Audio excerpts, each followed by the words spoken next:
Please take your seats. Our pre-show experience is about to begin.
Guests and attendees, take your seats for a special pre-show presentation. Please welcome to the stage SIGGRAPH 2024 Real-Time Live Chair, Emily Sue. Oh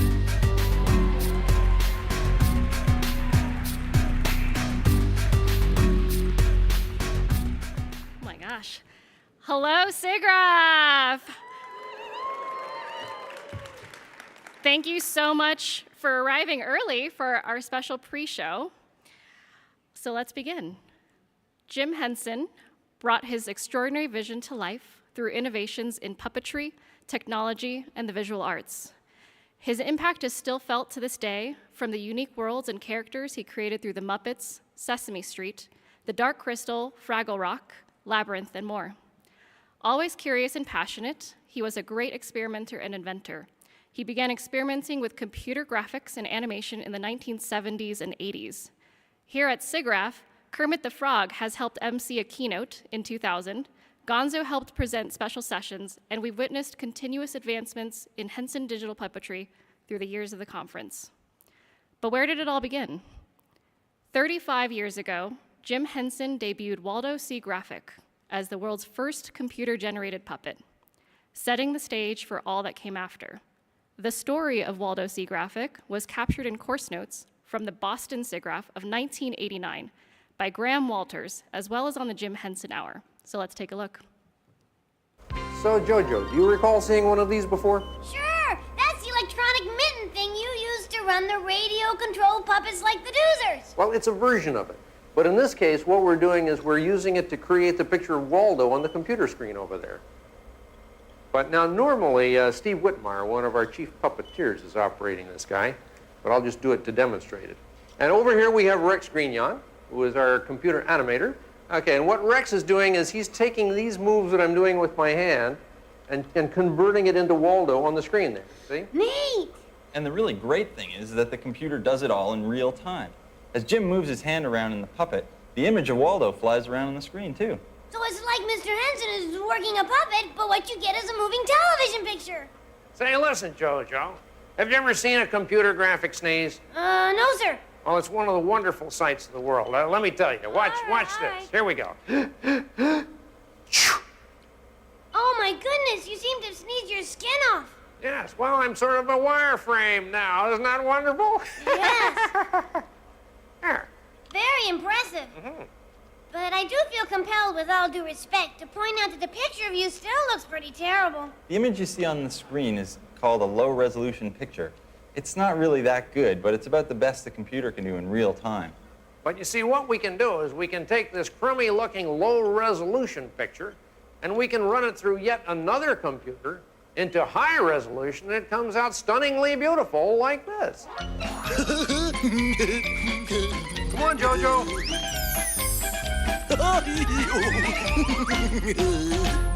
You know, guys, when we do a 2-minute piece with Waldo, it takes the computer 120 hours to create the final picture. This is more than a simple...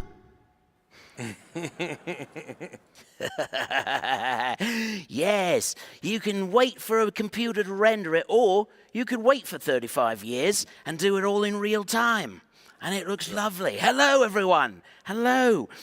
Oh, you're a wonderful looking crowd. I smell new tech. Ah, wonderful. I am Char, and I'm your co-host with my new friend, Rich Hurry of Ozone Storytech. Hello there, Rich. Hey there, Char. So I'm Rich Hurry, one of the founders and chief product officer here at Ozone Storytech. I was actually fortunate enough to be on the stage last year as a participant for Realtime Live, showing off our feature film quality rigging and real-time characters. And I'm really excited this year to be co-hosting it with you, Char. It's awesome. Hey, right back at you. Yeah, man. So I gotta say, it is remarkable what Jim Henson was doing back in 1989 in real time. I mean, there is a magic, a human magic, to puppeteering that connects to audiences in ways that you just really can't do another way, right, Char? That's right. I mean, honestly, can you elaborate a bit and kind of show the people like how this technology's changed since back then? Yeah, you know what? I'm a fairy creature, floats around a forest. I'm really not good with the tech stuff. Okay. But I tell you what, there's a guy backstage in an orange hat who can elaborate. His name's Drew Massey, and we can cut back there. Hello. I'm Drew. I'm a puppeteer for the Jim Henson Company, and this is the latest iteration of what Jim was using. It's called the Henson Digital Puppetry System, and what I'm doing is there's no facial capture. It's all a performance captured with a glove and some levers on this side. I've got a joystick here. I've got a glove on this side. The joystick does eyes with the joystick here. I've got a small joystick on top of that other giant joystick.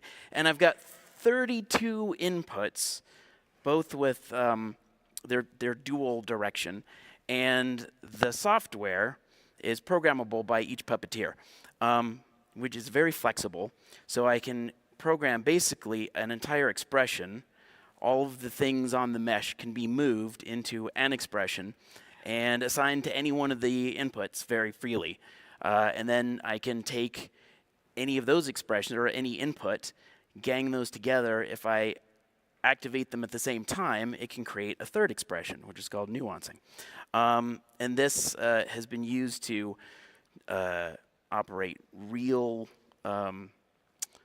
animatronics in real life, like Teenage Mutant Ninja Turtles. It was used on the show Dinosaurs. I used it on the Flintstones movie way back when.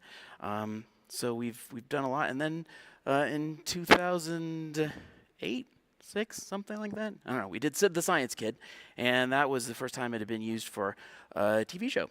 And it was really fast. We could do 6 characters in a volume, and everybody was doing voice, and then the face animation would be married to a motion capture body performance. And that's what we'll do tomorrow at, we're in booth 515, and tomorrow you can see me doing this and somebody operating the body, which is pretty cool. But it's a great system because, you know, if you want somebody to do an entire character, you can program it to do so. There you go. Very cool. And Yeah, anything else? Well, now we can, because we're running on Unreal Engine, we can pretty much integrate into any pipeline. So if you have more questions about that, go to creatureshop.com and reach out to us. Awesome. There you go. Thanks, Drew. Welcome. Honestly, this is what I really love about the Real-Time Live event, is bringing all this cool technology together, pushing the boundaries of what's possible, right? Honestly, this is very similar to what you and I are going to be doing here at SIGGRAPH at our booth, right, Char? Oh, yes. That's great. So, all right. I will be there. Yes, you will be. Cracking wise. That's right, cracking wise. It's good. It's if anybody can trip me up today, it's you, buddy. All right. So, That's what I'm here for. Hey, Rich, when am I going to get my ozone facelift? It's coming, buddy. It's coming as fast as we can make it. I can't wait to see what Drew's going to do with you when you are powered by us. I think that works good. All right, let's get our countdown up. 10 seconds. We're about ready to start the show. Great. All right. 10-second timer. And now. Timer. 10. And 10. Well, we've got a bit of time to. Should we thump for a bit more? there we are.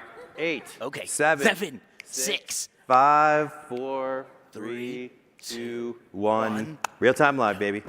Yes. Live from Denver, Colorado, it's Real-Time Live. Please welcome back to the stage, Real-Time Live Chair, Emily Sue.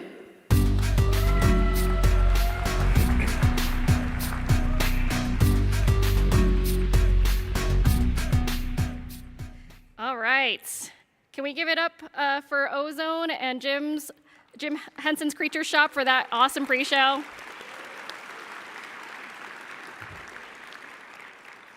I'd like to officially welcome you all to the 15th anniversary edition of Real-Time Live.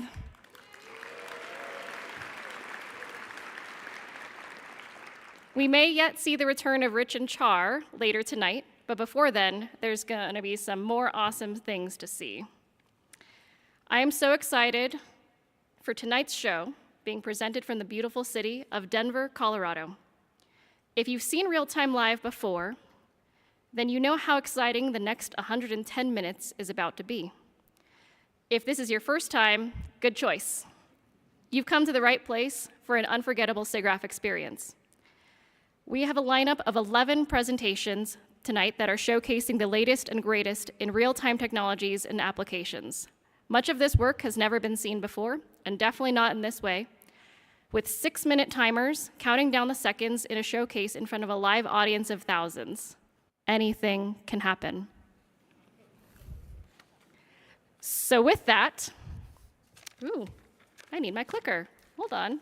Next slide, please. Oh, thank you. It's happening live. All right. Real-Time Live is a place we want you to capture and experience it all.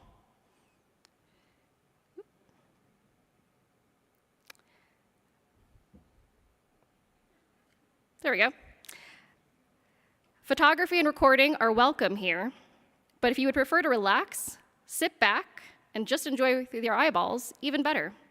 We are recording and live streaming the show to audiences around the world on YouTube and Twitch. So let's have a great time and make it loud so that the folks at home can hear you. Cheering, clapping, laughing are all things we love here at Real-Time Live. Thank you.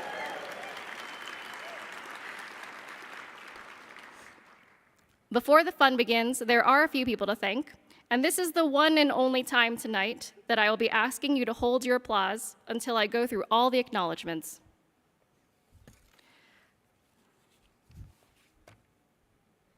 Whoop.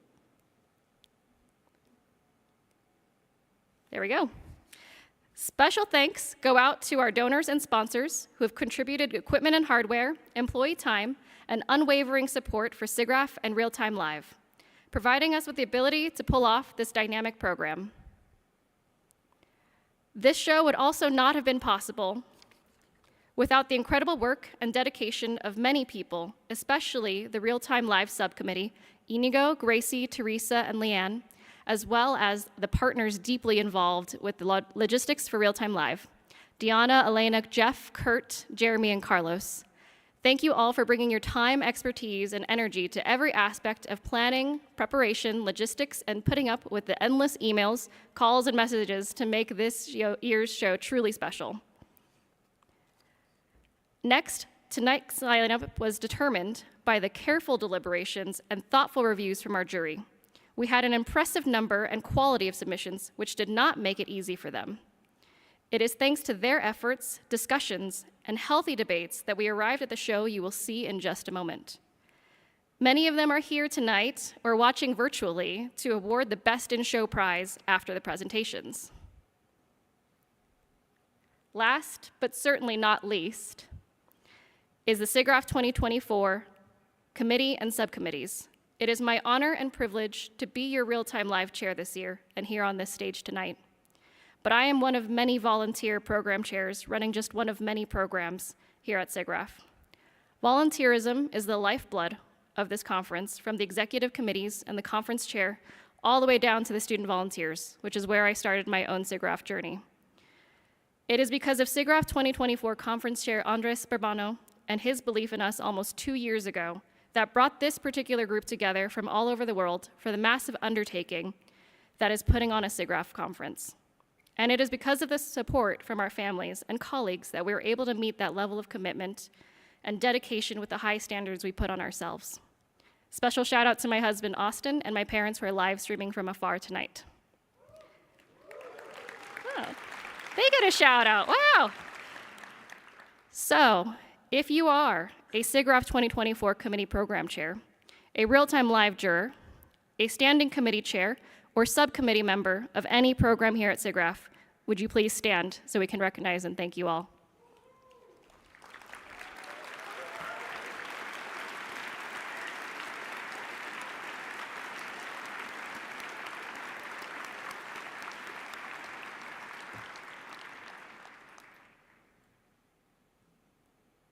I don't know what's going on with these slides. They're messing with me.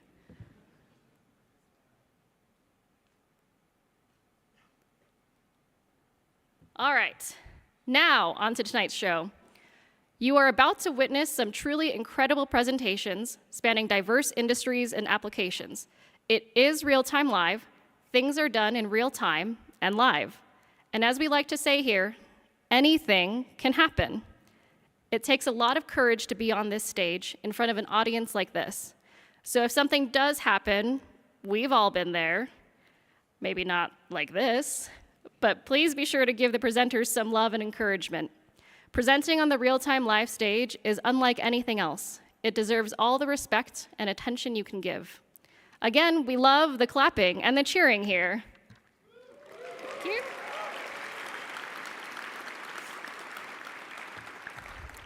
And while you're paying close attention to those presentations, also know that you get a vote in picking your favorite at the end. So have those phones out at the ready to vote for your favorite presentation to receive the Audience Choice Award. We will show this QR code again after the presentations have been completed, or you can go to strawpoll.com/RTL2024. But you only have 3 minutes to lock in your vote after this QR code comes up on screen again. So let's get right to it. Kicking off this year's show is Phases, augmenting a live audiovisual performance with AR, presented by Dr. Christian Sandor, Matt Swoboda, and Brett Bolton. Dr. Sandor is a professor at Université Paris-Saclay and has focused on augmented reality since 2000. He earned his PhD from TU München in 2005. His students won awards at IEEE ISMAR and ACM SIGGRAPH Asia XR. An AR evangelist since 2020, he secured over $3 million in funding. Matt is based in London. He has over 20 years of experience in real-time graphics, starting with game development at Sony from PS2 to PS4. He founded Notch, contributing to global tours and live events, and is a longtime contributor to the computer demo scene. Brett is an audiovisual artist from Las Vegas. He transforms physical surfaces into dynamic environments using projected light, custom instruments, and real-time software. His new performance, Phases, uses a drum and XY controller to explore matter states, creating interactive visuals and sounds with each gesture and hit. Without further ado, let's welcome Matt, Chris, and Brett to the Real-Time Live stage.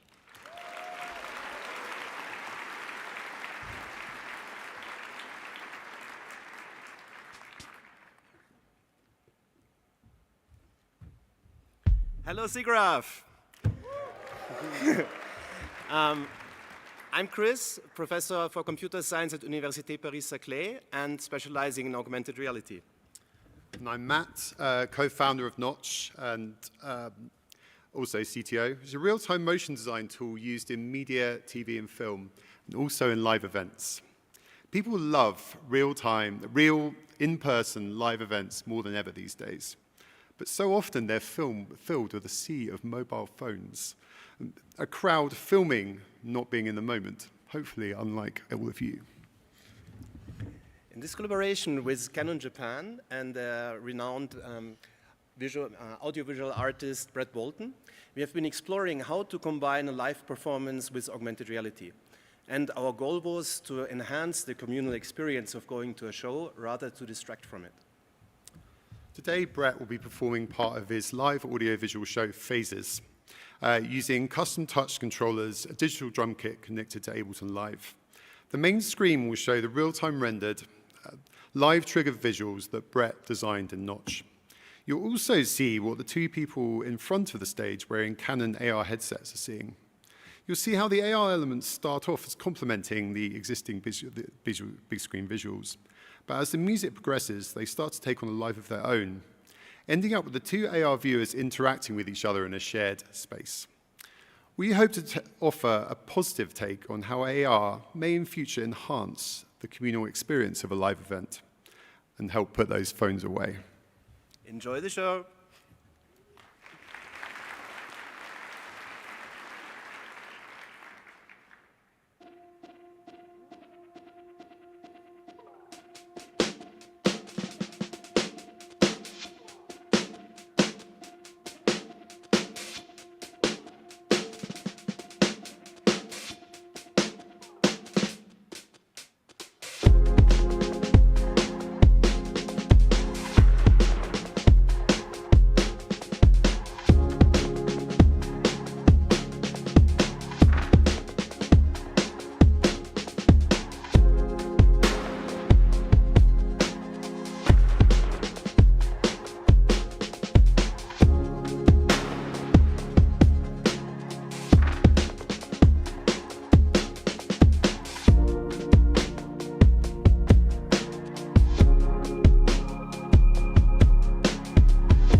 Thank you for that captivating performance, Brett.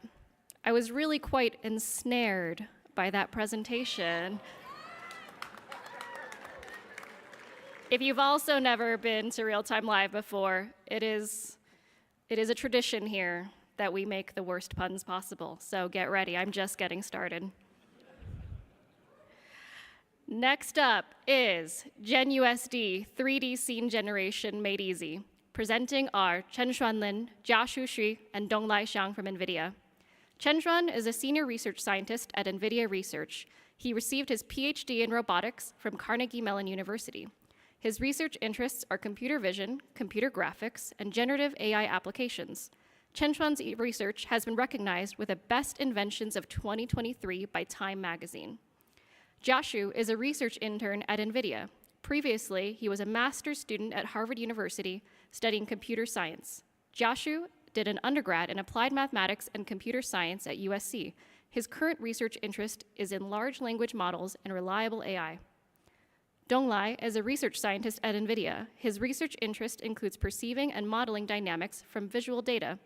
Previously, he was working on photorealistic, full-body clothed avatars. He obtained his PhD degree in 2023 from Carnegie Mellon University. Please give a big old rodeo welcome to Chen Xuan, Jiashu, and Donglai.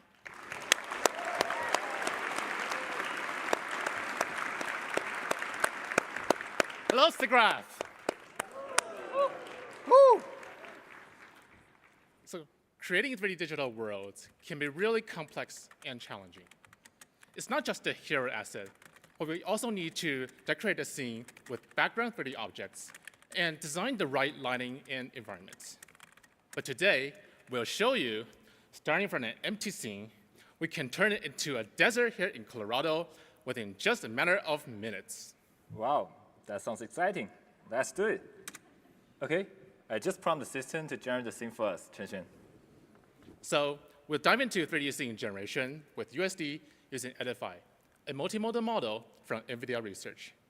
We can see the scene layout code being generated in action, and as we can see in background, our system is prompting Edify to generate 3D assets and 360 HDRIs from only text inputs. And as I'm talking, our model is generating previews of around 30 brand new assets in just a few seconds. Wow, that was pretty fast. I remember that we start from absolutely nothing, but now we have a skull, some cacti, a wheel. This is all perfect for our scene. Yes. The fast previews allow us to quickly prototype the assets that we like, and the rotating animations will also give us a sense of how the objects will look in 3D, so we can iterate much faster. Now, in the meantime, we have a couple of 360 HDRIs generated. So let's click on the previews to get a sense of immersive experience inside the environment. Okay, I would say that this is indeed a very dry desert. I think I'm sweating already. It is almost you can just walk into the scene. Yeah, this is getting really hot here. So one of the HDRIs will be loaded into NVIDIA Omniverse later, and this environment map will be used as the background and to light up the environment. And now we have the code for the scene composition also generated, and we can see that in Omniverse, the corresponding scene layout has also been loaded. And here, the bounding boxes indicate where the objects will be located once the 3D asset generation is complete. Okay, Chen Xuan, tell me, how do you know how those objects will be arranged? Yes, this is because the scene is in USD format, which is structured and interpretable. This allows us to conveniently iterate on transform our descriptions into a scene layout with a large language model.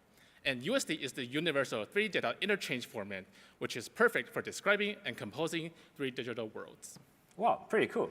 I can't wait to see the final result. Once the 3D objects are in. Well, some of the assets have already arrived, so let's take a closer look. Okay, sure. Wow, that's pretty good. We can see that our 3D assets have clean topologies with organized textures, making it easy to edit and refine with our own style. And now, our entire 3D scene has been generated. It's fresh out of the oven. How does it look? It looks pretty good. Let me take a look from up close then. Yeah. Wow. Yeah, these objects do look quite detailed. But can I make some tweaks here and there? No problem. Since our scene composition is structured, you still have full control of your 3D content. OK, that's pretty good to know. Let me maybe quickly change the object positions. I think I would just remove this plant that's blocking the camera. Sure. And then let me quickly change the lighting directions as well. That looks pretty nice. Yeah. Yep. How do you like this, Chen? Yeah, I think this is coming together really nicely. How about we check out the scene from other views as well? Yeah, sure. Let me take a look from this angle. And from this side as well. Yeah. Yeah, they all look pretty good, I would say. Yeah, I can't believe we just created this desert world in only a few minutes. That's unreal. Yeah. But then still, Chen, I wonder if we can make this scene a little bit richer. What do you think? Yeah, good question. What elements do we add to make our scene richer? GPU? GPUs? There are no GPUs in a desert. Or do you mean gold processing units? OK. I mean, we are pretty good at selling shovels. So Okay. how about we add a shovel? Add a shovel, OK. And then when we turn rocks into gold nuggets, Turn gold in, OK. and then we rocks add a into gold. treasure chest. OK, add a gold chest, sure. Yeah, so the good thing is that we have generated some additional objects to choose from. So I think we don't need to wait again. Oh, here we go. Yep, that's pretty fast.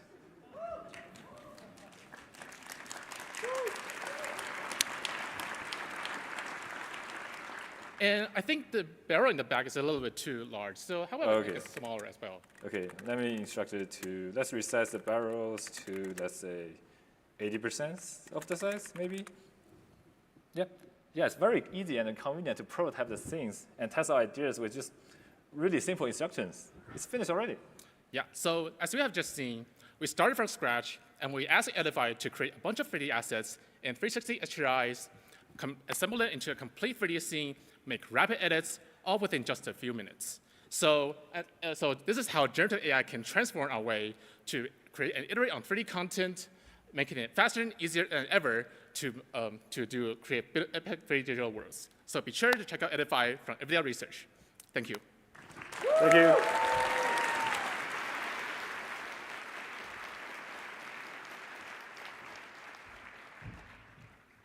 That was a barrel of laughs. You could say they really steered us in the right direction. Thank you. All right, buckle up. For this next presentation, Mesh Mortal Kombat Real-Time Voxelized Soft Body Destruction presented by Tim McGraw. Tim is an associate professor of computer graphics technology at Purdue University. His areas of interest are real-time graphics development, virtual reality, and scientific visualization. He has previous industry experience as a mechanical engineer and as a game developer. Please join me in welcoming Tim to the Real-Time Live Combat Arena.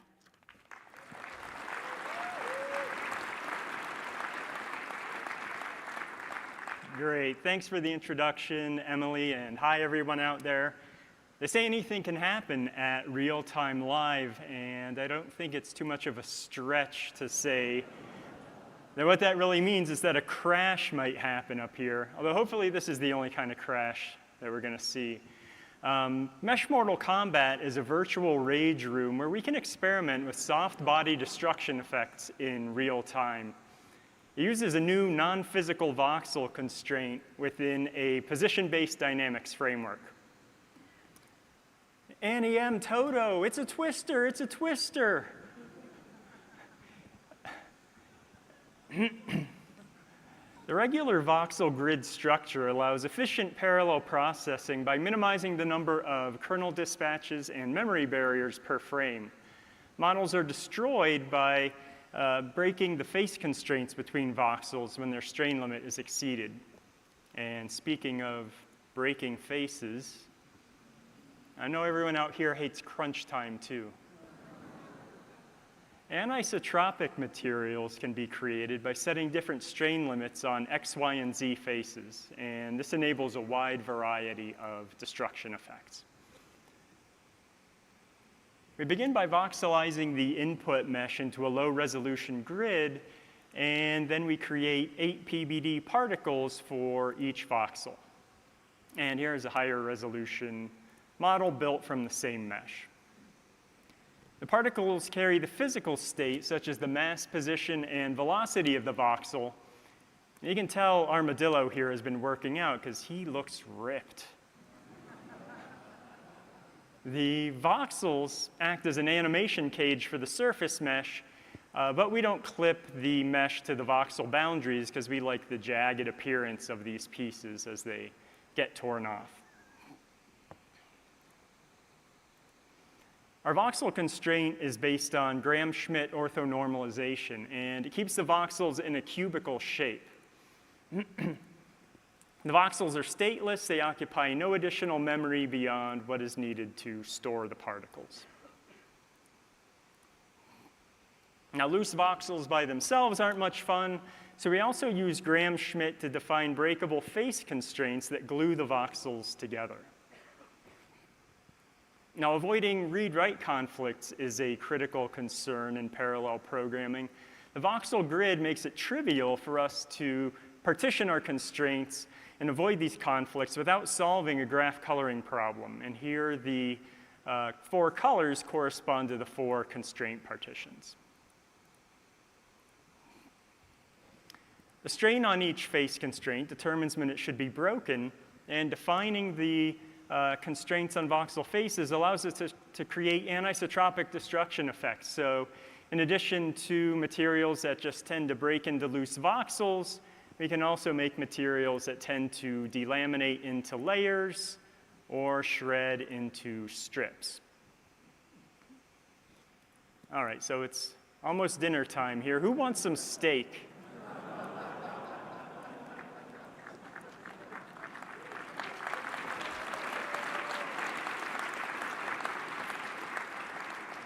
It's cube steak. See the voxels? All right. Maybe you'd rather have pork chops. The 3D voxel grid allows us to use classical morphological operators to compute a skeleton and a distance transform, which we use when setting strain limits. And this allows us to model inhomogeneous structures. So thanks, Armadillo. That took guts. You showed a lot of backbone out there. The skeleton can be made rigid. Boop, there it is. And that allows us to model hard surfaces as well.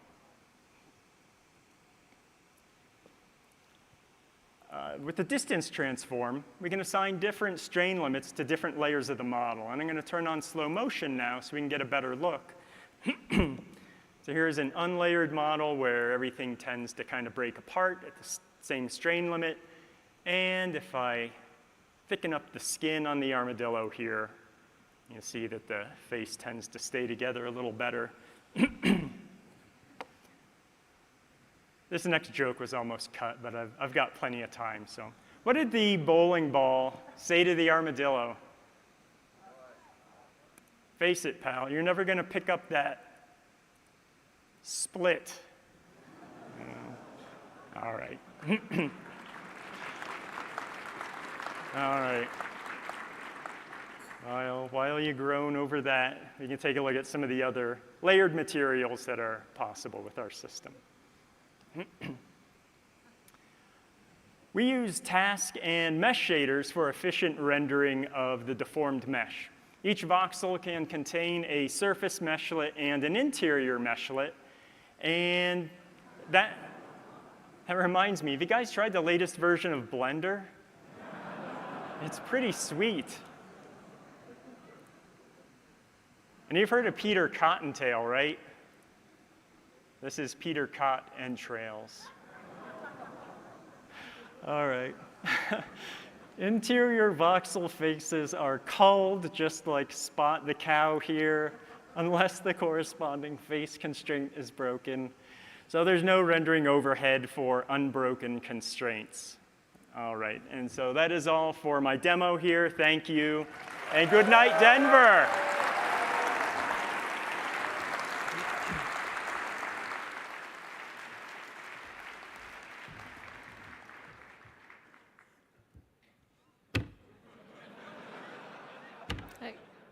I got nothing.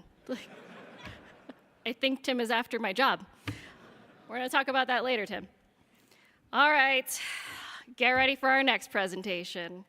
Voodoo VR, one-shot neural avatars for virtual reality. Presenting are Hao Li, Feng Tran, and Ariana Bermudez-Venegas. Hao is the CEO and co-founder of Pinscreen, as well as associate professor at the Mohammed bin Zayed University of Artificial Intelligence. He was previously associate professor at USC, director at USC ICT, and distinguished fellow at UC Berkeley. He won the MIT TR35 award and was a member of DARPA ISAT. Feng is currently a PhD student under the supervision of Dr. Hao Li at the Mohammed bin Zayed University of Artificial Intelligence, where his research focuses on neural avatar generation. Before that, he worked at Vin AI Laboratory for 3 years, developing blind image deblurring techniques. Ariana is currently a project manager at the Metaverse Center in Mohammed bin Zayed University of Artificial Intelligence. She also holds a master's degree in machine learning from MBZUI UAE. Her research interests focus on realistic interactions in the metaverse. Before this, she worked at Uber as a business analyst manager and data analyst for 2 years. Please put your hands together for Hao, Feng, and Ariana.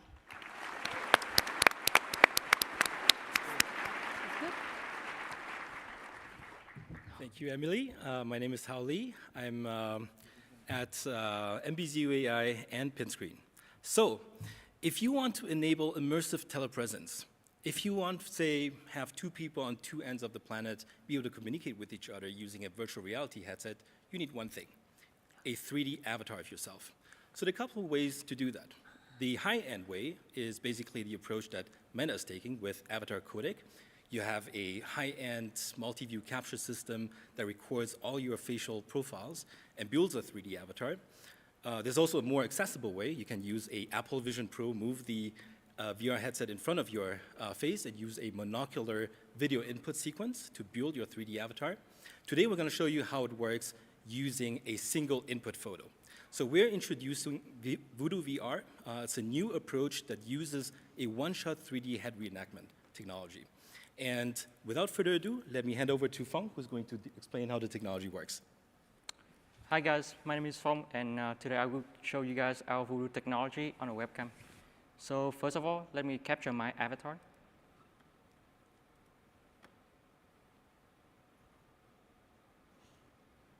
Done. Now I can try my own avatar in real time. Wow. So nice. yeah, thank you. Yeah, so I can change expression. So what you see, the small image right here, is the input of the model. That's the image that the model will extract the identity from. And the model will transfer the expression on the video on the left to the output of the model on the right. And this is the multi-view of my avatar. And having the Voodoo technology, we can do 2 things. The first thing is we can generate arbitrary views of the avatar. And the second thing is that we can drive anyone we want. This is what we call cross-enactment. And cross-enactment is really easy. That in fact, anyone can drive my own face right now.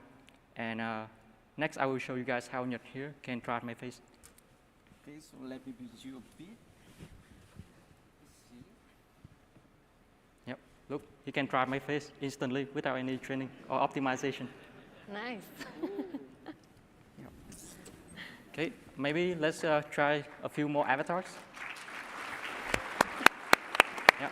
How about my favorite supervisor, Hao Li? Feng, do you have any update? How does it work again? Yep. All right, maybe Hawa from our lab. And you can see that the model works pretty well on different skin tones. And how about some celebrities? Jan LeCun. Hey, Ellen, what have you done in the last 5 years? All right, Feng, pretty cool. But I have a question. Why do we need this 3D technology if we're seeing it in a 2D screen here? Well, good question. So this technology is needed when you want immersive 3D communication in virtual reality. So first of all, let's capture our avatar using the RGB webcam right here. So we can without headset, so we can talk face to face. 1 sec. Let me capture my avatar again. Jeez. All right. Now we have our avatar. Let's wear the headset so we can see each other in virtual reality as in we are in the same place.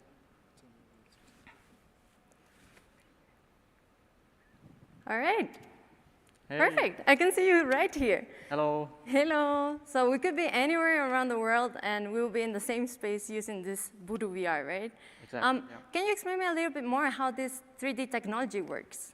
Well, first of all, 2D-based head reenactment model usually suffer from the issue that it generates inconsistent identities when you change the viewpoint.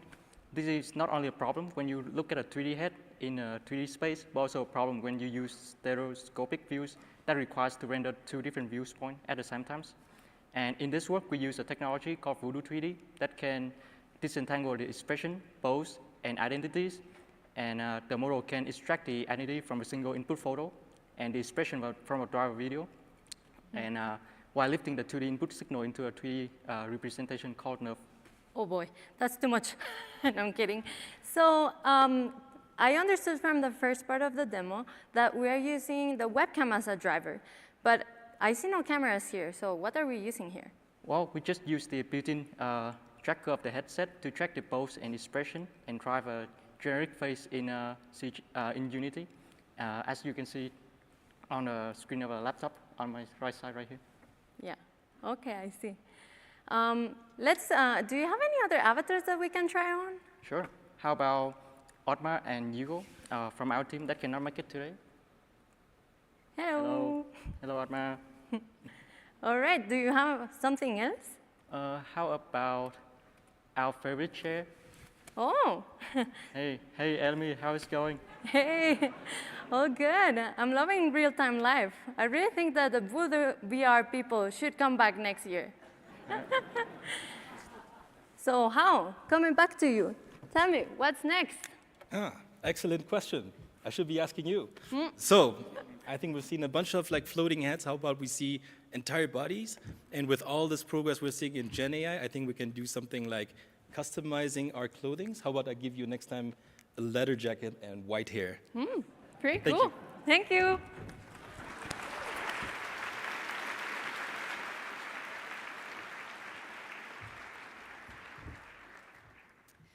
Wow, that could have fooled me. Voodoo, you think they'll do next? Have you ever met a person with such a similar likeness? All right. I know, I'll spare you. I'll keep going. Next up is enhancing narratives with SayMotion's text-to-3D animation and LLMs. Presenting are Kevin He and Annette Lapham from DeepMotion. Kevin is the founder of DeepMotion, a startup with a mission to democratize 3D animation with large motion models. Prior to DeepMotion, Kevin served as studio CTO of Disney's mid-core games, technical director of physics and networking at Roblox, and engine programmer of World of Warcraft at Blizzard Entertainment. Annette is the CMO at DeepMotion, pushing the boundaries of accessible 3D animation. With a BS in computer graphics and over 10 years of experience in AI, 3D animation, and game development, she previously elevated AAA brands like Assassin's Creed and Rainbow Six at Ubisoft. So let's give a warm welcome to Kevin and Annette. Awesome. Awesome, thank you so much. So SayMotion is our new generative text-to-3D animation platform, recently launched into an open beta, enabling all levels of creators to drive 3D human motion with language alone, all in a web browser. Kevin will be driving our demo of our new story-to-3D motion pipeline, turning a long-form written story into a chained motion sequence, leveraging our new PromptCraft tool. Here in PromptCraft, Kevin will put in a long-form story. Our story, named Escape, centers around an escaping thief named Rosa. We will follow Rosa as she navigates obstacles in her attempt to lose her pursuers. Our new SayMotion LLM will analyze the story, break out the portions that are relevant to human motion, and convert those portions into a list of text prompts that are optimized for what our large motion model was trained on. Each action segment is broken up to generate up to a 10-second animation segment. And here you can see the prompts are listed in sequential order, and they can be edited and refined. Once Kevin is satisfied with the prompts, he can add them directly to his animation library. Here in the animation library, you can see the prompts are added and numbered for easy tracking of the motion sequences as the animations are generated. Kevin is going to navigate to the first prompt of the story, and we'll select the Rosa character from the custom character library. And he's going to go ahead and process that animation. So as we wait for this animation to process, there are a variety of animation settings that we can choose from. This particular prompt has more subtle motions, so we're going to keep the foot locking mode to auto, which will keep the foots more attached to the ground, which will encourage more direct foot contact. But there are a variety of other options. You can detach it completely and do some air motions, which we'll show a little bit later in the rest of our animation. And there are also other settings like the physics filter, which will keep the mesh from intersecting from the body. And there's also a motion smoothing, which will help kind of remove some of those jitters that could present itself, some artifacts in the generative animation. And so, yeah, once this is processed, the animation will immediately show. You'll be able to go ahead and review it.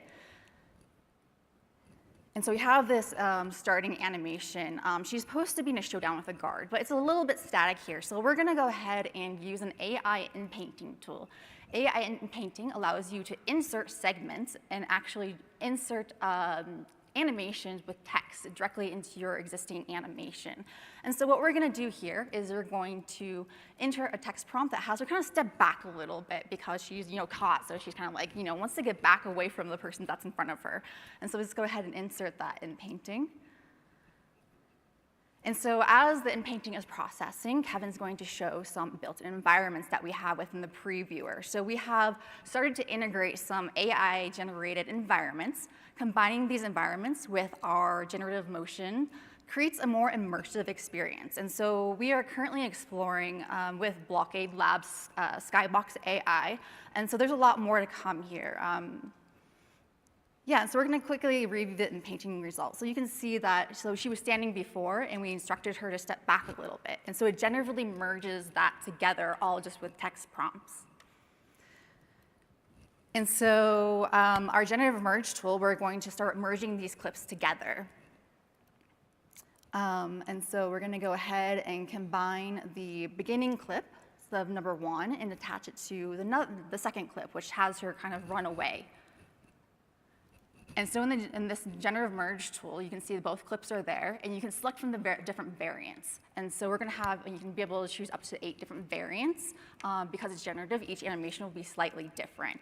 And so here, there's a generative merge section where you can input text and also guide the merge section with text prompt.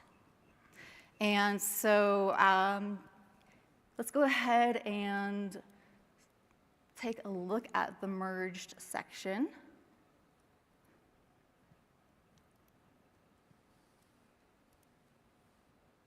Great. Yeah, so this is going to be the final merged. Let's go ahead and take a look at the initial animation where she steps back, and then he merged it with a run. And you can see these animation clips start chaining together to form that entire story that you had already written. And so here I can hand it off to Kevin to kind of, let's go ahead and change the environment a little bit, yeah. Make it a little bit more.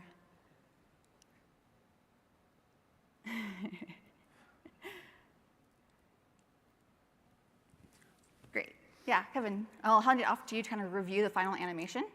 All right, so today we showed how to convert a text-based story into a long animation sequence using large language model and a text-to-motion generative model. As we can see, AI-based generation tool and the AI-based editing tool are very flexible. Language is a very intuitive medium we use here to let animators to craft 3D animations. However, as we can see, sometimes language is not precise enough, and the creators may need more control. So next step, our plan is to incorporate the video into the generative pipeline as additional guidance to give creators more control so they can dictate the details of human movements. So that will be a more unified pipeline to empower storytellers to animate with precision and intuition. So stay tuned with SayMotion. We already launched at SayMotion.ai. Check us out. Thank you. Thank you.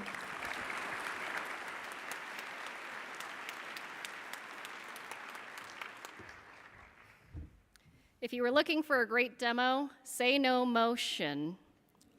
I got really emotional watching that amazing presentation.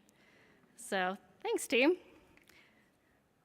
All right, get ready for our next presentation, Warudo, Interactive and Accessible Live Performance Capture, presenting are Tiger Tang, Jesse Thompson, and Chelsea Kakahuna Kalaukoa. Tiger founded Hakuya Labs and developed Warudo, a pioneering 3D VTubing platform, quickly earning global acclaim and partnerships with VTubing leaders such as FaZe Connect and Isekai Idol. His work on loose avatar streamer coupling for expressive VTubing earned him the Best Student Paper Award at ISMAR 2021. Jesse, Technical Director of Anatomical Imaging at the John A. Burns School of Medicine, holds a BA from the Frostick School of Fine Art and a Master's in Learning Design and Technology from the University of Hawaii. He co-founded VToku and XR Labs, specializing in real-time 3D and medical training. Chelsea is a virtual performer and co-founder of VToku, providing technical consulting and project management services to other virtual talents, specializing in real-time 3D workflows and event coordination. Chelsea works professionally as the talent director for Brave Group USA. Give it up for Tiger, Jesse, and Chelsea.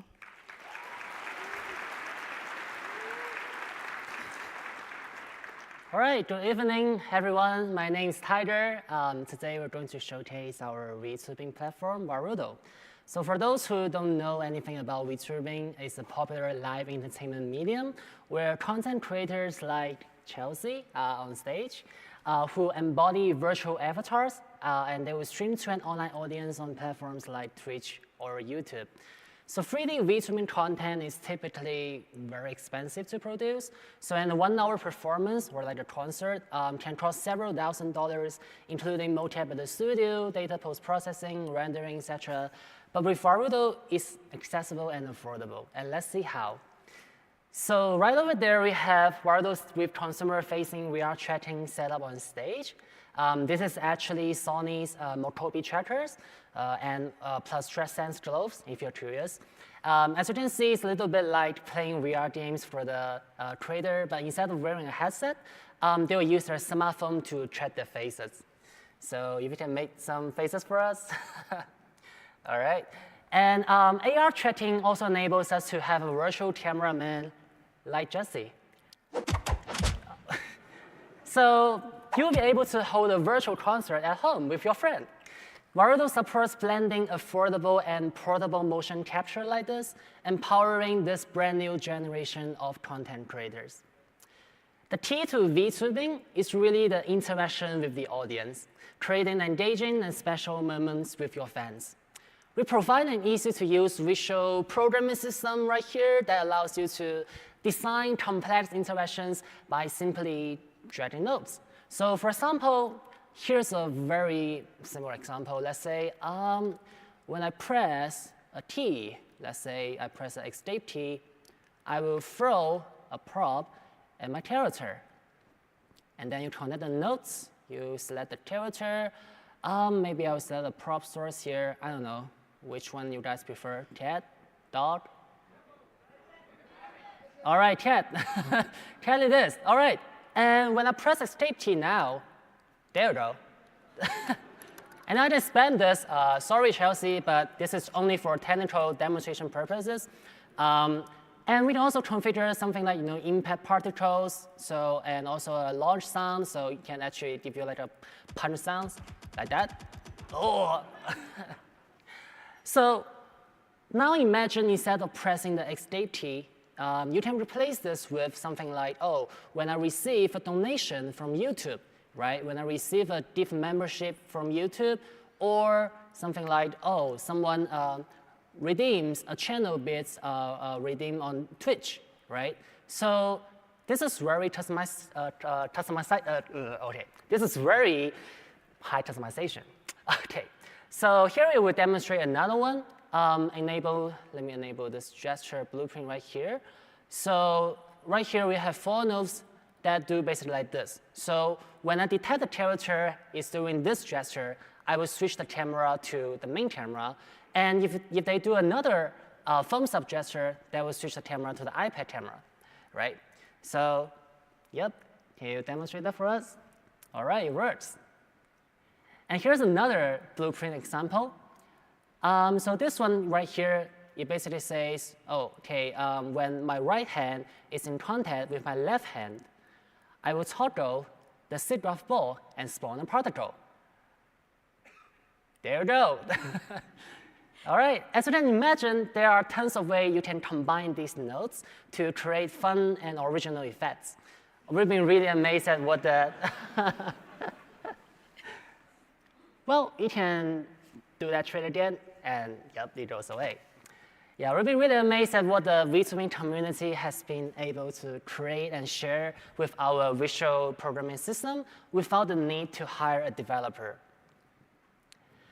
For professionals, production costs of 3D performances can be hundreds to thousands per hour, but with Warudo, creators can get started with affordable VR checkers and phone apps and still have support for more professional performance capture solutions like Vicon or OptiTrack down the road. Now, we would like you, the audience, to participate. If you're curious about the QR code, feel free to take out your phone, scan that one, and then I will leave the stage to Chelsea. Hello. There's so many of you here at SIGGRAPH. How are you doing? How are you enjoying Real-Time Live? Well, you heard the man. Please scan that QR code, and you're going to see a little pop-up with a bunch of buttons. Feel free to spam that away if you'd like. Well, okay, well, maybe not spam that much. Okay, thank you. It's definitely working. So as content creators, we want to make sure that we have the best shots and the best images. And so here at Real-Time Live, we wanted to do something very special for you.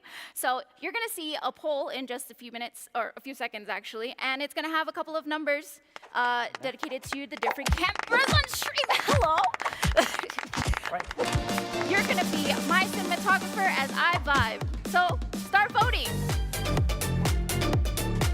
Change that camera. Go.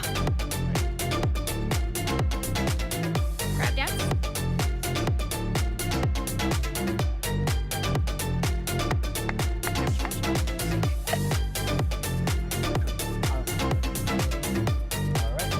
Thank you, everyone. Thank you, everyone, for your amazing cinematography and interaction with Chelsea on stage. And yeah, that's our demo. Thank you, everyone.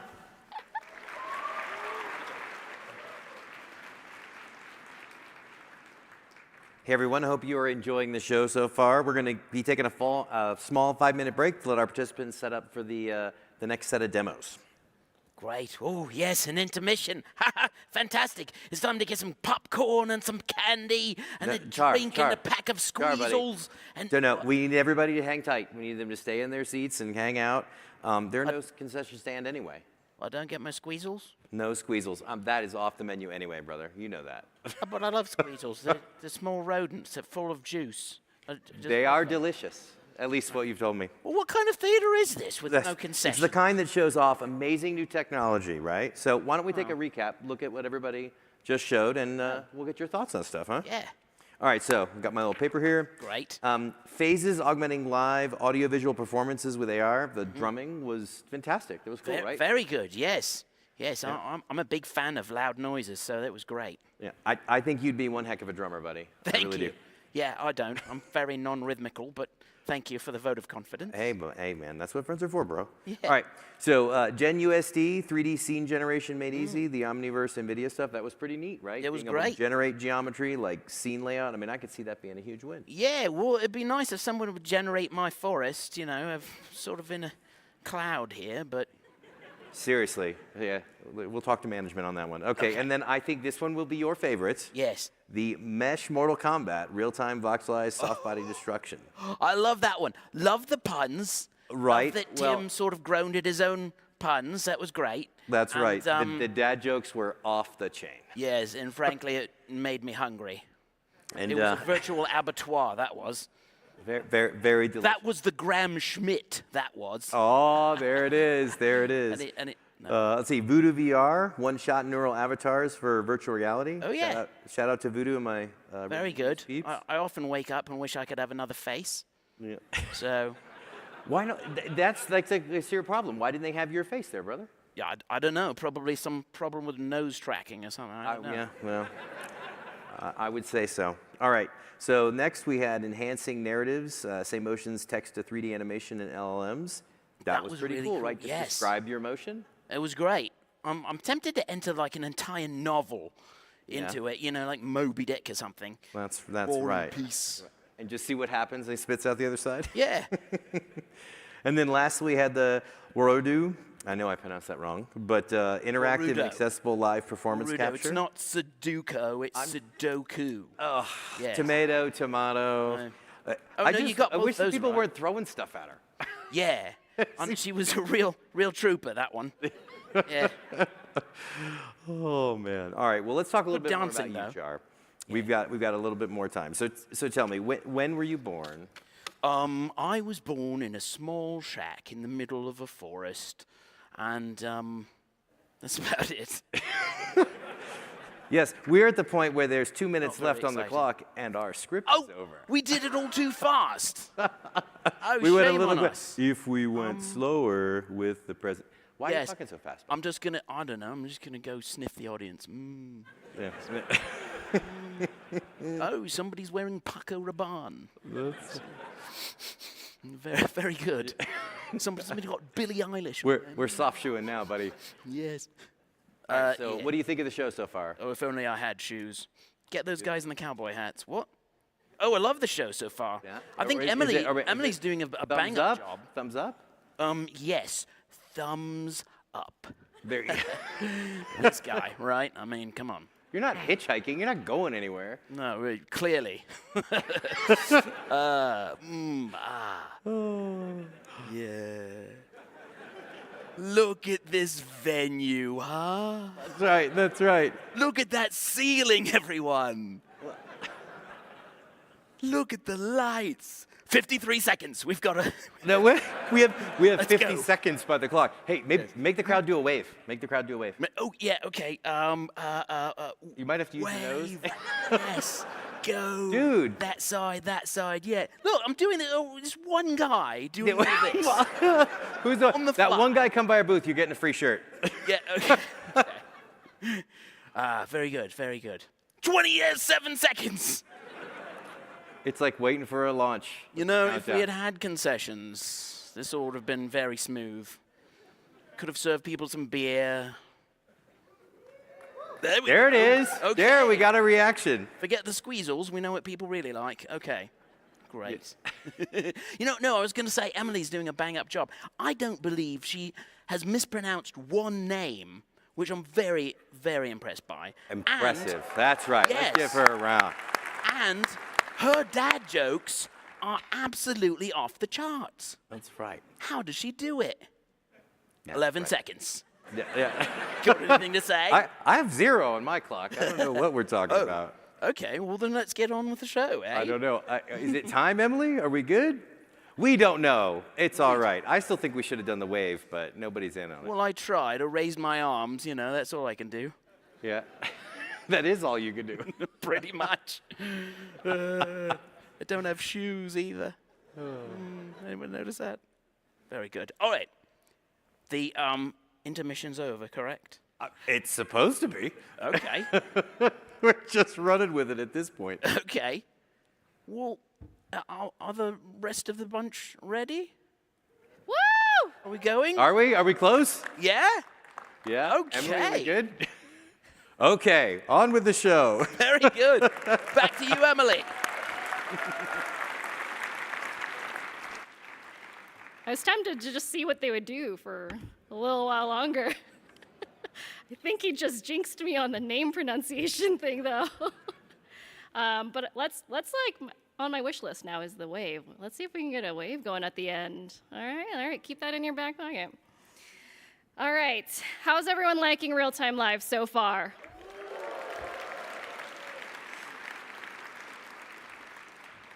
Well, we are not done just yet. Our next demonstration is Roden, 3D asset creation with a text-image 3D conditioned large generative model for Creative Frontier. Presenting are Qixuan QX Zhang and Longwen Zhang. Qixuan is a graduate student at Visual and Data Intelligence Center at Shanghai Tech University. He founded the 3D Gen AI startup Demos Tech and serves as its CTO. QX specializes in computer graphics, computational photography, and Gen AI. Longwen is a second-year PhD candidate at Shanghai Tech University. As co-founder of Demos Tech, he spearheads the development of cutting-edge algorithms that drive our innovative solutions. With a specialization in multimodal large model training, Longwen contributes to the forefront of AI research, pushing the boundaries of what's possible in technology. Please welcome Qixuan and Longwen to the stage.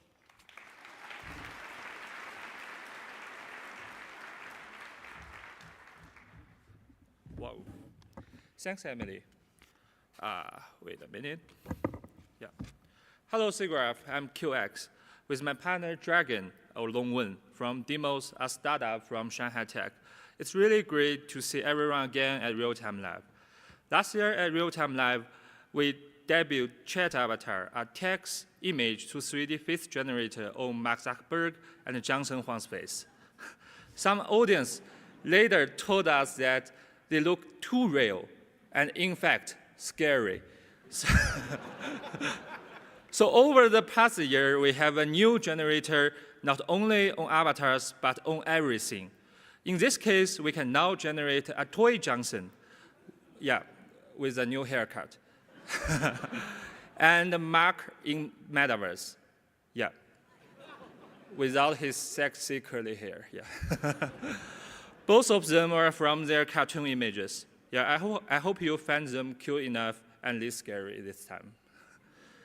The secret behind our generator is a new 3D AI engine called the Roden, named after the famous sculptor with technical paper published at SIGGRAPH this year and nominated for the Best Paper Award. Each asset you see on the screen was generated by Roden just from single image by our users. Roden further generates PBR textures and code faces, enabling further processing and usage for artists. Okay, let's first try something we cannot possible 3D scan. The artwork named Welcome Figure from Denver Art Museum by Kwaka artist. It really, okay, it's a native art. And we can upload the image to generate 3D asset. In about 10 seconds, you can get a preview. If it doesn't meet your expectations, you can redo it as many times as needed. And then click Confirm to further generate the code faces for it. Yeah, and now we can get the geometry. Here you are. Each asset we generated here has well-structured geometry and wireframes. And after the geometry, we can further generate textures for it. And then we can package, and including the PBR textures. And we can then package it into a couple of formats like the OBJ, FBX, and OpenUSD. Yeah, okay. Upon knowing I developed Roden, my little sister, who is 8 years old, decided to create her first digital asset from a drawing. I take it here. Ooh. Yeah? Come on. Yeah, that's it. It looks good. And I can tell she has great talent on the art. And she said, this is Ms. Zuckerberg, this is Johnson Huang. And I asked her what's inside. I was in the middle, the monster. She said, it's AI. Yeah. And wait a minute. Okay. So let's start from the tree in the drawing. And considering that we are in the Colorado, let's make this tree the Colorado blue spruce. Yeah. Okay. Okay, I'm not a plant expert, but I can definitely tell it's not a blue spruce. So how to fix this? One important feature in Roden is that we can use 3D control nets to decide the shape of the generations. For example, Dongwen just drag a simple geometry element here, and we can transfer it into voxels. And based on the voxel, we can further generate a 3D asset, combine the voxel and the image. More specifically, it will based on the voxel shape and the semantic information of the image. Yeah, it usually takes another 10 seconds.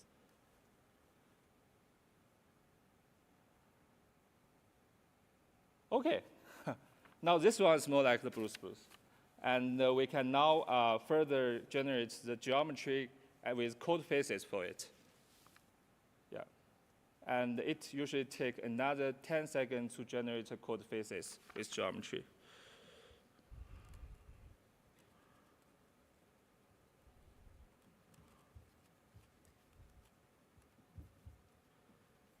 Wait. Yeah, here we are. And then we can generate the textures for it. The texture generation is more faster than the geometry. Yeah.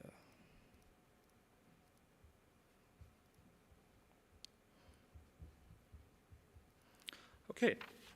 Okay. Now let's download it with multiple formats. Okay, like magic. Roden creates detailed code faces geometry with convincing textures and PBR textures. All right, now it's time to shift our focus from AI creativity to human creativity. Let's make my sister's imagination into reality. Here we use Blender's geometry node, easily create a forest from the generated tree, load the Mark in Metaverse and the Toy Johnson, and put them on the both sides of the monster. Oh, sorry, of the AI, yeah. So, and then we can add the welcome figure behind them, because they are welcome to SIGGRAPH. And it's a huge welcome. And then next, we render it. Yeah, masterpiece from my sister. Okay. That concludes our demo. Please come to our paper session tomorrow. And once again, we are Demos Tech from Shanghai Tech. We are a small team. We cannot do things as grand as NVIDIA, but our small generator can still produce fascinating 3D models that will hopefully give everyone some happiness. Thank you.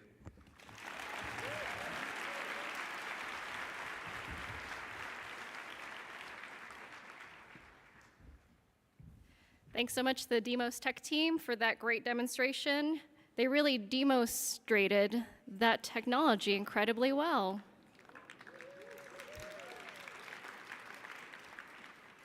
All right. Next up is revolutionizing VFX production with real-time volumetric effects. Presenting are Alex Petrenko and Dmitro Bulatov from Zebra AI. Alex brings a wealth of experience from working across the globe in prominent enterprise service and product companies as well as startups, where he has been instrumental in building and scaling business development and sales teams. Dimitro is a lead 3D engineer at Zebra AI. He has an extensive background working on AAA titles, having been part of Ubisoft and Blackwood Games. Now he is developing tools for game development and film production. Please give a big SIGGRAPH welcome to Alex and Dimitro.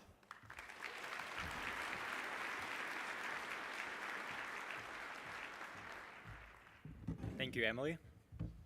Here at Zebra, we are building a set of tools for real-time VFX workflows.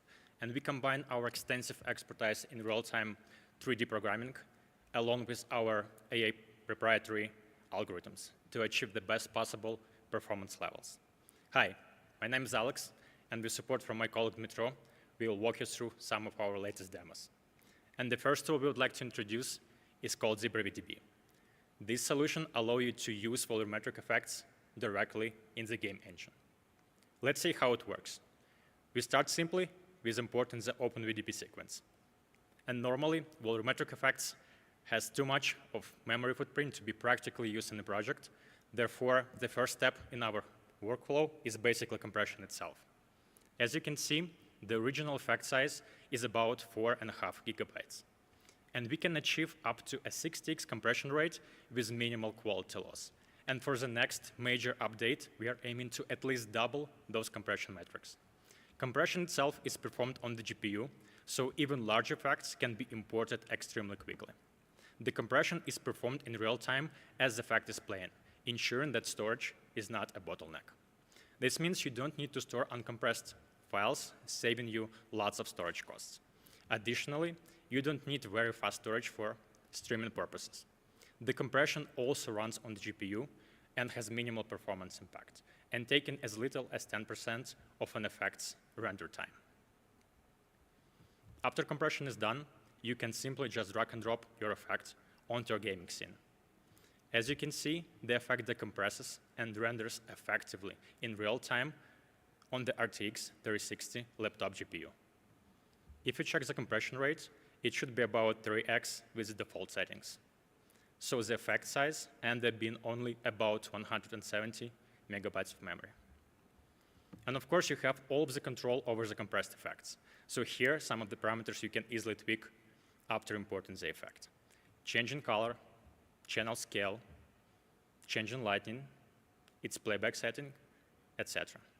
All these allow you to fine-tune your effects inside of the gaming engine.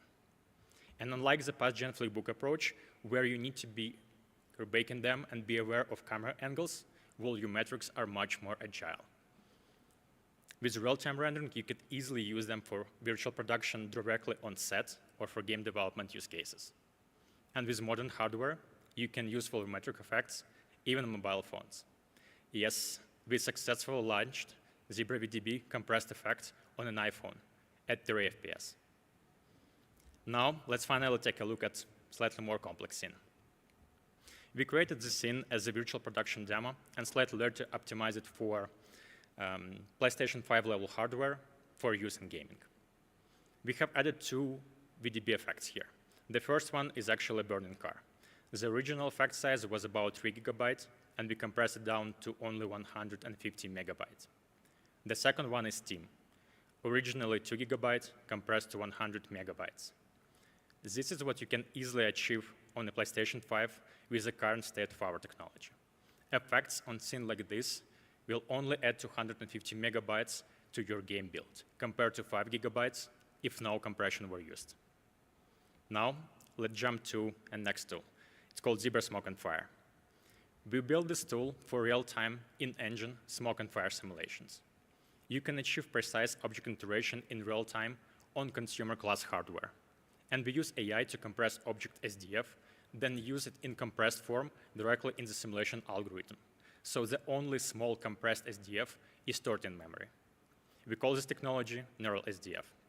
It compresses the collider memory footprint on average by 40x. And with this technology, you have many objects interacting with simulation without manually configuring colliders. However, in case you don't need effect to be interactive, you can just bake the simulation using ZiggRAPH technology. You can specify the range in a timeline and easily bake it. And afterward, you can switch between using real-time simulation and ZiggRAPH playback. Since it's now a pre-recorded effect, you are free to control its playback via the same timeline you used for baking. And now, let's jump to the last demo, Zebra Liquid. Here you can see another real-time in-engine simulation technology, but in this case, for liquids. And similar to Zebra Smoke and Fire, it is also powered by neural SDF technology, ensuring very precise interaction with objects. With these tools, we can create volumetric effects from start to finish inside of the game engine with a much simpler workflow and faster iteration times. Our goal is to continue improving the quality of simulation to match industry standard tools, combine all these features in one solution, to empower and streamline VFX creation with in-engine workflows. We just finished our private beta for ZiGRAPH and announcing its public alpha, announcing public beta, so you can actually play around with those tools and access them immediately. And here you can also see a short URL and the QR code in case you would like to access the test flight ZiGRAPH demo for an iPhone 15, where it features real-time decompression and rendering of OpenVDB explosion as a proof of VDBs running on mobile phones. Thank you so much for your time, and check out SIGGRAPH.ai for more information.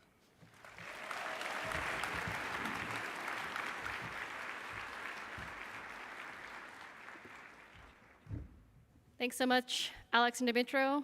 SIGGRAPH for an awesome presentation. Thank you, thank you. Did they VDB line their way to the top of your list? I guess we should keep going to find out. So, moving right along, we've got Moven Tracon, Move Outside the Box, up next, presenting our Bioli Choi, DK Jang, and Yun Jang. Bioli is CEO and co-founder of Moven Inc. and PhD candidate at Korea Advanced Institute of Science and Technology in Computer Graphics. She's building Moven Tracon, a new motion capture you've never seen.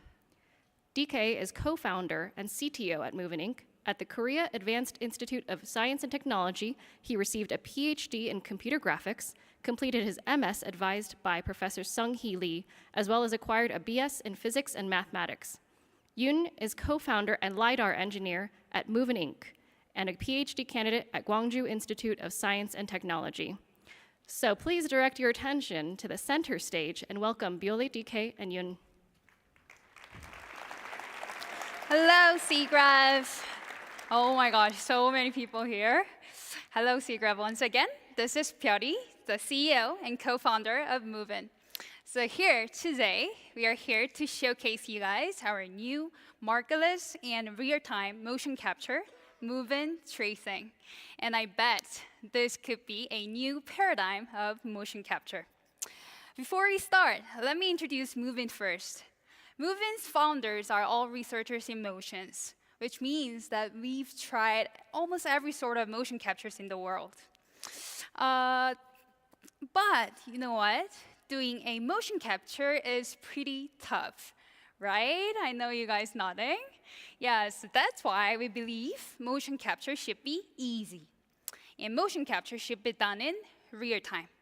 And the most important thing is, motion capture should guarantee the quality. So that's why we made Moven Tracon. Moven Tracon is an on-device AI product, consists of a LiDAR sensor and a computing board inside. So today, right here, let me show you how to use Moven Tracon. So let's start with the setup. First, plug in the power. And then connect Moven Tracon to your laptop. That's it. That's it. No markers, no suit, no more cameras. We only need this one. And then the next step is just place your Moven Tracon in front of you. But today, this is real-time live, so we already installed one over here. So let's keep carrying on with that one. Okay, next up is the calibration step. This is Moven Studio. Moven Tracon is made with a LiDAR sensor.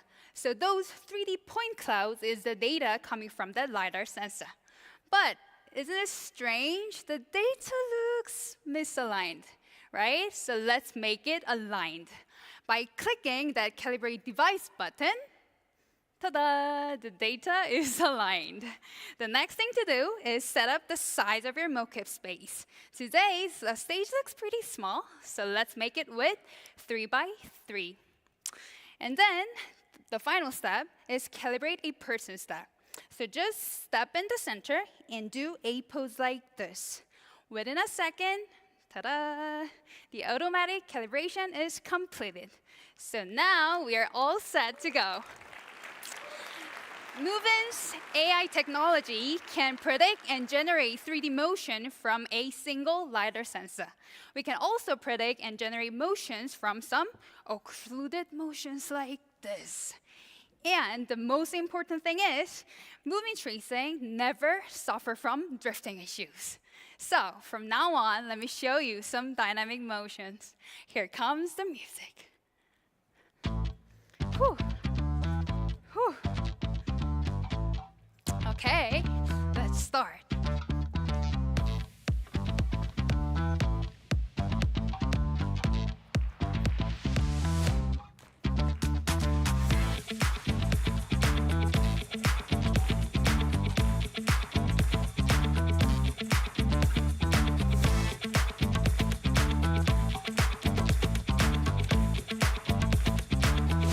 Great.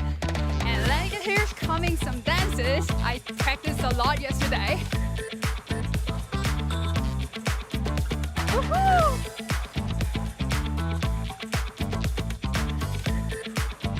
Okay. And I know all you guys know this one. Okay, and here comes the final motions. So, from now on, let me give you guys some quick quizzes. Okay, from now on, please guess what this sport is. Here comes the first one. Oh my gosh, I think the quiz is too easy. And here comes the second one. Oh my gosh, you guys are so good. Okay, and here comes the final one. I hope you guys got this one. Bowling, okay. Okay, now we are almost out of time, so let me show you guys one last thing. Here comes our CTO, DK. From now on, let me show you guys 2 people playing laser dodging games without any additional setup. Okay, are you ready? 3, 2, 1, let's go. Watch out.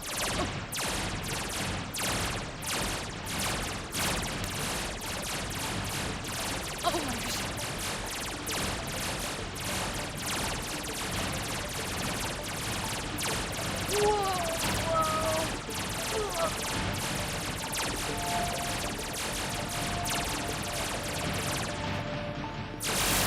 Whoa. Oh my gosh. Thank you for enjoying, everybody. This has been Moven.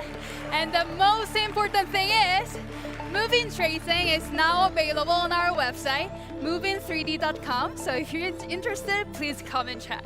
Thank you. Have a great night. Bye-bye.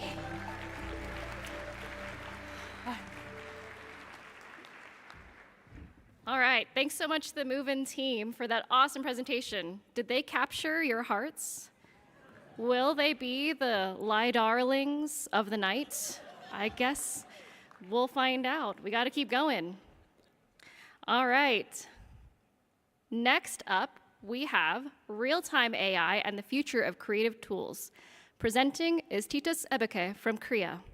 Titus is a founding software engineer at Korea. Before that, he's done research and worked at UC Berkeley, Microsoft Research, and the MIT Media Lab. Please welcome Titus to the Real-Time Live stage. All right. Hello, hello. I think it's time to talk about everyone's favorite topic, artificial intelligence. So some of you all may have seen these viral AI-generated images of the Pope wearing a white puffer jacket. But, what if you're really not vibing with a white puffer? What if you think about a red puffer jacket? Or blue one? Or my personal favorite, a golden one. And you can shout in any colors you want. I don't know. What? Green, I think I heard pink. What? Silver. I think actually chrome might work. Let's try chrome. Yeah, we're not going to do transparent.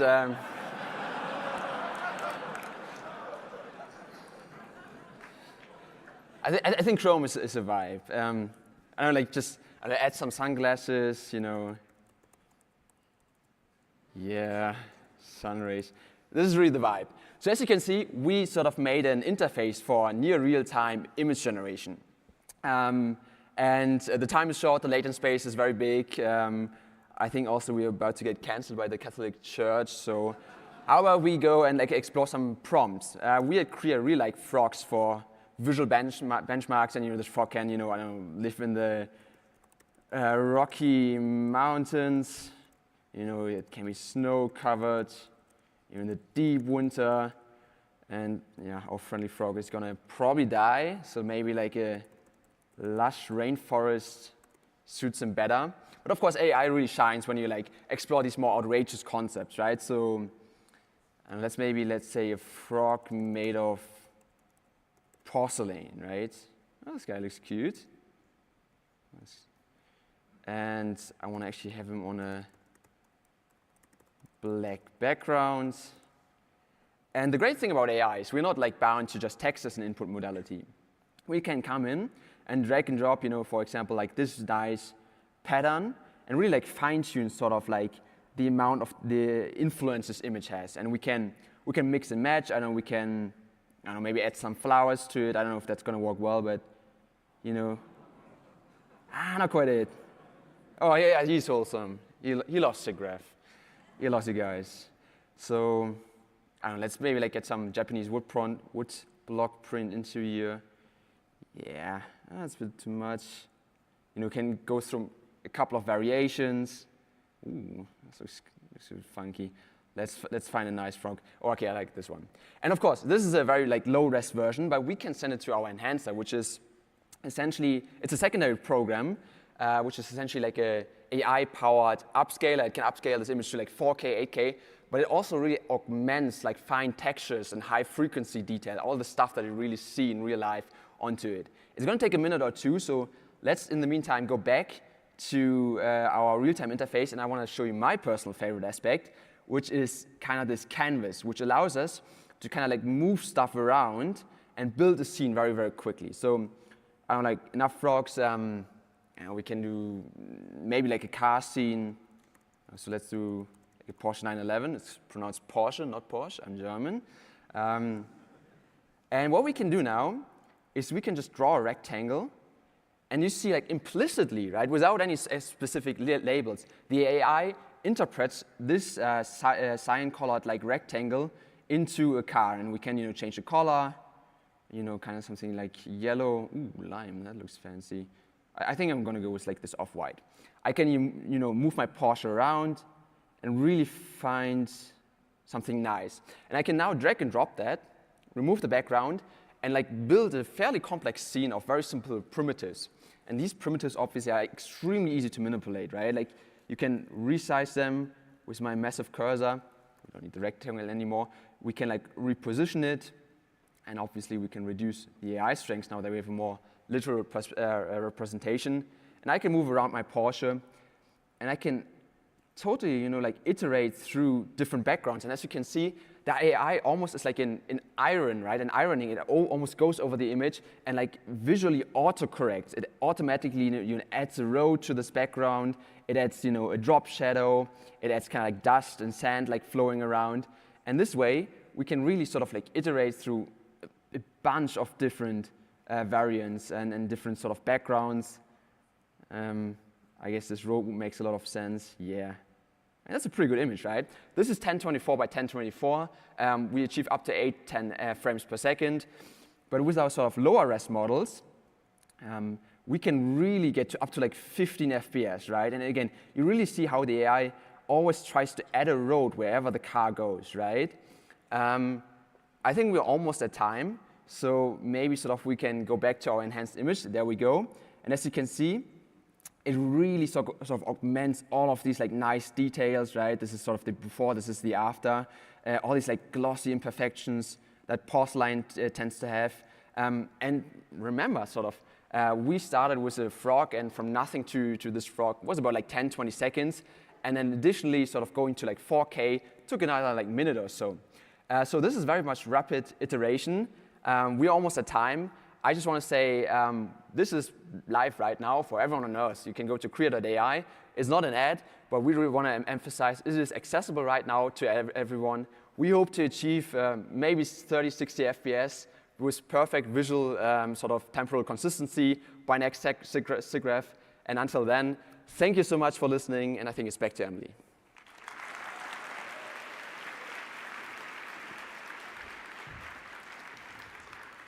Thanks so much, Titus. That was such a creative presentation. Clearly, AI did not write these jokes. They probably would have been better. All right, we have reached, if you can believe it or not, our last presentation for the evening. So prepare to get those phones out, ready for voting, but not yet. Finishing up this year's real-time live show is AI in mixed reality Copilot on HoloLens. Presenting are Andy Klein and Ethan Arnowitz from Microsoft. Andy has 20 years of experience as a designer, technical artist, and VFX director. At EA, his passion for workflow efficiency enhanced rendering and physics tools in Frostbite.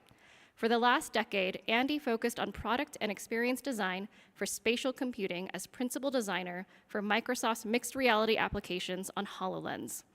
Ethan has over 8 years of experience in design, research, prototyping, and production, bringing spatial computing software to market at scale. For the past 6 years, he's been at Microsoft playing a crucial role in empowering frontline workers with spatial computing and is excited to continue exploring immersive technology. Please direct your attention to the other side of the room and put your hands together for Andy and Ethan.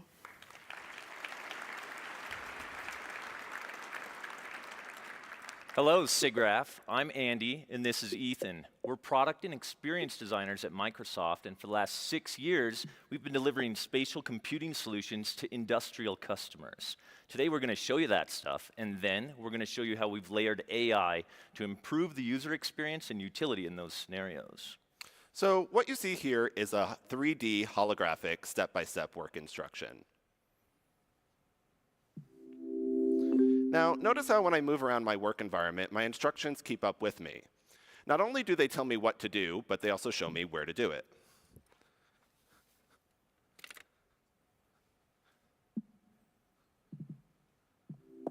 Now, this is one of many applications that we have in market today.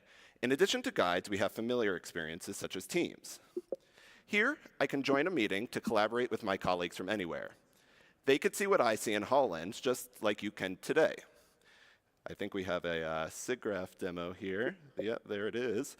But we also have access to OneDrive, where I can reference traditional document types, such as PDFs and images, all while staying in a heads-up, hands-free workflow. So you can see how spatial computing puts information right at your fingertips. When Ethan raises his hand and looks at it, his taskbar appears. But if he takes no further action, it gracefully disappears, enabling him to focus on the real work in the real world. So we combine a few inputs to achieve this. We want to detect a skeletal pose with the palm up, and we have a curl factor on the fingers to make sure he's not actively working or holding something. Finally, the eye tracking cameras intersect his palm, and we provide the taskbar. You can see how these windows, they're really easy to put wherever you want them. And maybe your workflow moves you through space. Everything's just one touch away. The file that Ethan has open here contains all the maintenance manuals and service specifications that he and his co-pilot can reference. It's a curated data set. Now, the cool thing is we've got a 3D piece hierarchically aligned to the machine where the work's happening. So you understand the fundamentals. Now what we want you to do is take a look at how spatial computing is enhanced by conversational AI. Hi, I'm Copilot. You can ask me about the asset all-terrain vehicle. Please note that AI-generated content may be inaccurate. Tell me about the cooling system and show any relevant parts.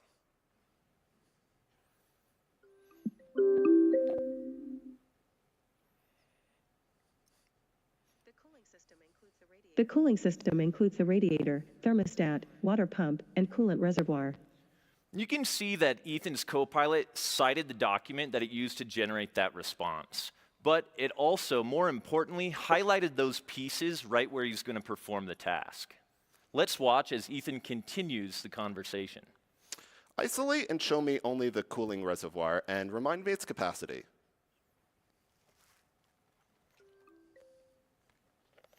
The coolant reservoir has a capacity of 0.26 quarts.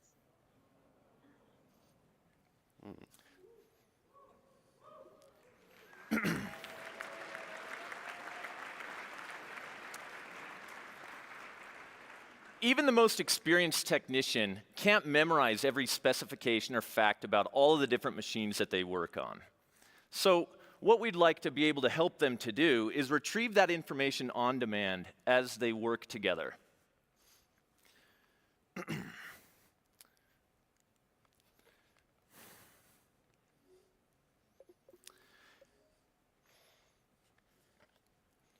Novices can also benefit from this type of technology.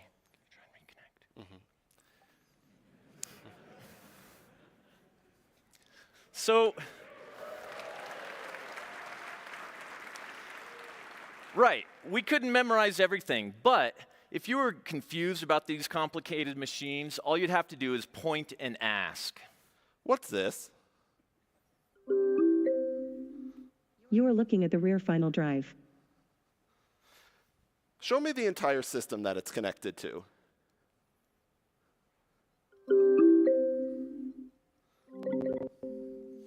Show me the rear drivetrain.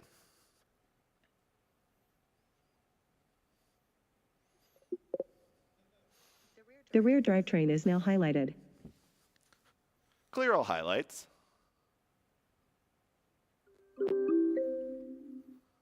All highlights have been cleared. When Ethan points at this machine, we can raycast into the hierarchy to get the name of the part. And that's how the conversational AI and the LLM can search that curated data set to find the facts. When you use a word, such as the drivetrain, we can look that stuff up in the 3D file and the 3D document, 2D documents, and go ahead and generate that answer and put it in the world. So next we're going to show you how this 3D dataset is anchored to the physical object. So the green polygons that you see here indicate that this ATV has already been detected. But let's go through the scanning process now to show you how that works.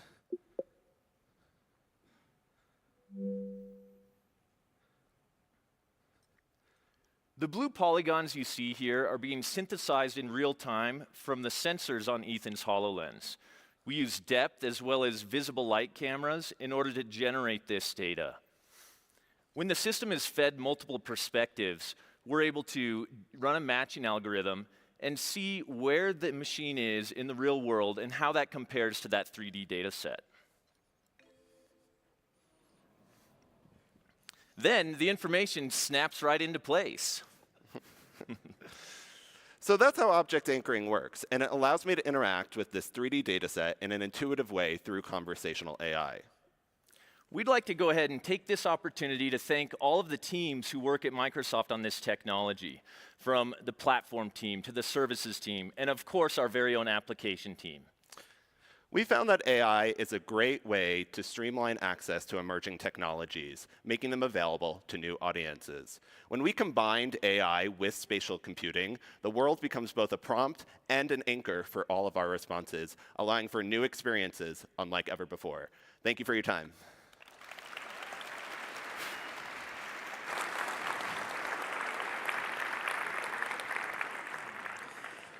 Porsche. All right, everybody. It's time to vote.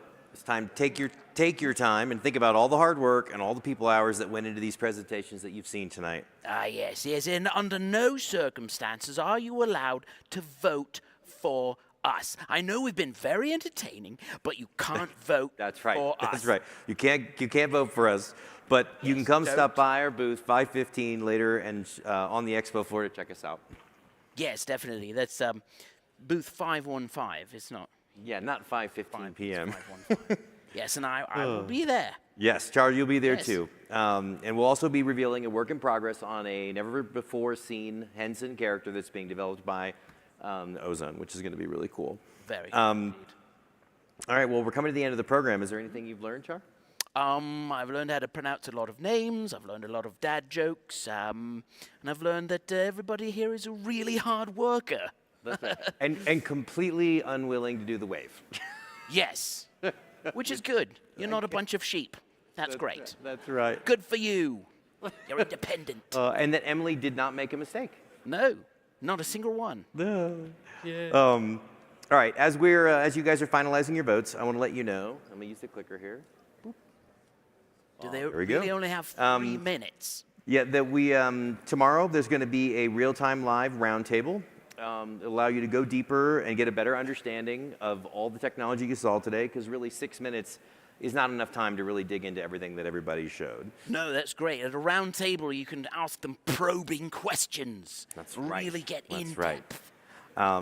And please come visit us and the fine people at Henson and the rest of the merry band of pirates at the Animation Revolution booth on the show this week. Yes, and I'd like to thank AMD and Lenovo for all their help here. That's all right. And if you check out this, for our show schedule, check out the QR code. We have a website that'll give you guys that stuff there. Code. All right, we still have a minute Very of cool. voting. Make your choices. Make your choices. Don't mess it up. That's right. And really, don't. Lives are dependent for on us. I think I've been clear. You're doing great. You're doing great. Hey, you too, buddy. Right? Yeah. Thank you. You're crushing it. Oh. You know what, buddy? This is the first time we've really met, and I feel like it's good. I know. Years later. Nobody will believe with our banter and camaraderie that we just met, but it's just true. fantastic. Yeah. It's just fantastic. We're already like Hugh Jackman and Ryan Reynolds. Oh. Boy, Boy, like romance here. Who do you get to be? Because my wife would prefer that I was Ryan Reynolds. I don't care. They're both way better looking than I am. Speaking of that, so a shout out. I'll take any one of them. There I've you got go. head knobs, and you know. Yes. Put another face on mine. I'm happy. That's right. All right. Voting is almost done. Great. All right. Porsche. I didn't know that. So here are the presenters. Thank you to Titus. Yeah. You did great. All right. They all did. So I think we may have the results here in just a second. Char, you want to look at those? Very exciting. Yeah. Do you have them? You find them? I don't have them. Come on, man. No. Dude, this is your job. I'll look around. This is your moment. Yeah. Well, I don't know if anybody's done yet. I mean, I guess it's 26 seconds past, but I'm looking. No, don't have them yet. The blokes at PricewaterhouseCoopers are really just cocking it up. Come on, guys, tabulate. Do it. Give me the briefcase. No, where are you guys going? I don't know. They really don't have it. All right. Let's just assume we won, even though I told you not to vote for us. Congratulations, us!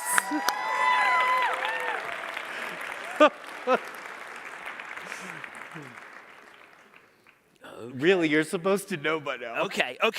Here it is. Okay, wait. Before you announce the winner. Oh, really? Now I'm That's ready? right. And Yeah, I know, I'm making you wait. But I would like all the participants and all the presenters to stand up and for everybody to give them a big round of applause for all the hard work and everything you guys have done. Thank you very much. All right, now, Char, who is our audience choice winner? Okay. The winner is, drum roll, please. Yes. It's the virtual abattoir, Mortal Kombat. Yes. Congratulations. Mesh Mortal Kombat. Woohoo. Mesh Mortal Kombat. Well done, Tim. Your jokes landed. All of them. Please come up and come up to the stage here. Not to me, over there. Where Emily is. There you go. All right. Well done. All right, as Tim makes his way to the stage. He's writing more jokes. He is. Okay. There it is. Congratulations. Very good. Great. Well, thanks to Sam and Joe back home in West Lafayette. Thanks to all the volunteers, everyone involved in the production here. It's been a really fun experience. Thanks to Char. Char, you're next. You're getting into the Mortal Kombat. Hey now, hey now. This is a family show. I'm just going to leave. Don't know where the exit is. All right, thank you.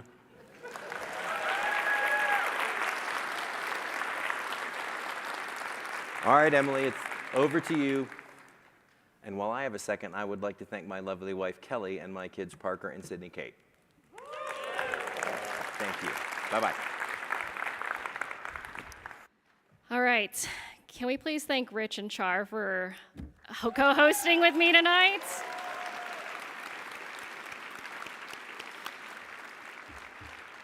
All right. No more puns, I promise. I won't leave you in suspense any longer. The SIGGRAPH 2024 Real-Time Live Best in Show is Mesh Mortal Kombat Real-Time Voxelized Soft Body Destruction.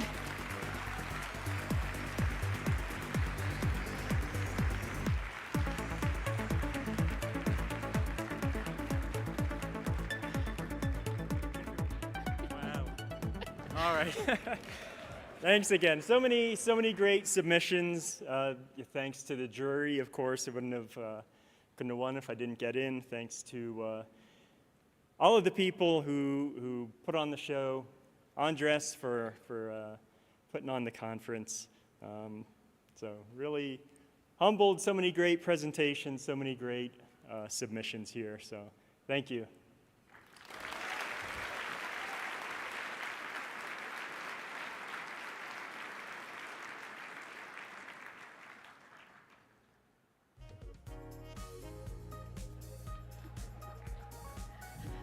All right, that is a wrap for tonight's show, but not the end of experiencing more great real-time work at the conference. Char, Rich, and I will see you all back here tomorrow. There's no time like real time, so go have a great time.